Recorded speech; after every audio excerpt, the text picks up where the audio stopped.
Hello नमस्कार. मी तुमचे सर्वांचे खानदेशी कोळी ताई या चॅनलवर सर्वांचे स्वागत करत आहे. आज आहे मार्गशीर्षाचा गुरुवार. आज आपण सरळ आणि सोप्या पद्धतीने देवीची मांडणी करणार आहोत. आधी आपल्याला ज्या जागेवरती मांडणी करायची आहे, आधी ती जागा शुद्ध गंगाजलाने सारवून घ्यायची आहे. त्यावर पिठाने स्वस्तिक काढायचे, हळदी कुंकू वाहून घ्यायचे. त्यावर आता आपण चौरंग अंथरूया. चौरंगावरती आपण छान असं वस्त्र अंथरलेलं आहे. कोणतीही पूजा करण्याच्या आधी आपण दीप प्रज्वलित करत असतो.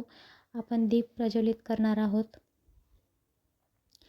पूजा करण्याच्या आधी आपण देवाची पूजा करून मांडणी करत असतो. गणपतीला छान असं पंचामृताने स्नान केलं आहे. गणपतीला आता आपण थोडेसे अक्षदा वाहून त्यावर त्याची मांडणी करूया.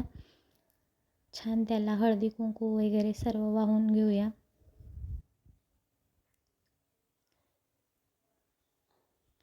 देवाची मांडणी झाली. आता त्यानंतर आपण महालक्ष्मीची मांडणी करणार आहोत.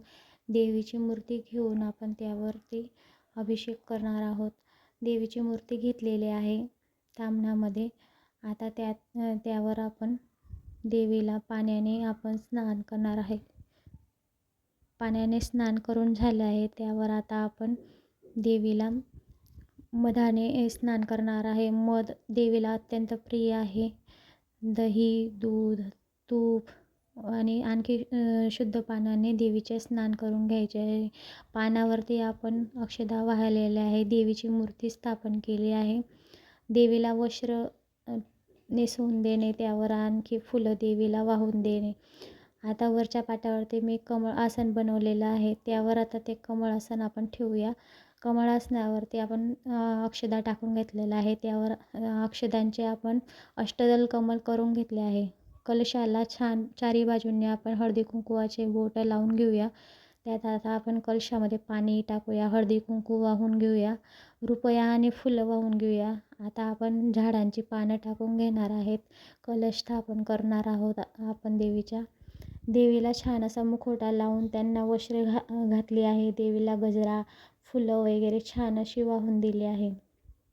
देवीला गुलाबाचे अत्तर वाहिलेले आहे. देवीला प्रिय असतात अशा कवड्यांची पण मांडणी केलेली आहे. कमळगठ्ठ्यांची माळाची मांडणी केली आहे. आजची पूजा तुम्हाला कशी वाटली हे नक्की कमेंट करून कळवा. असे नवनवीन व्हिडिओ पाहण्यासाठी चॅनलला लाईक, शेअर, सबस्क्राईब करायला विसरू नका. धन्यवाद.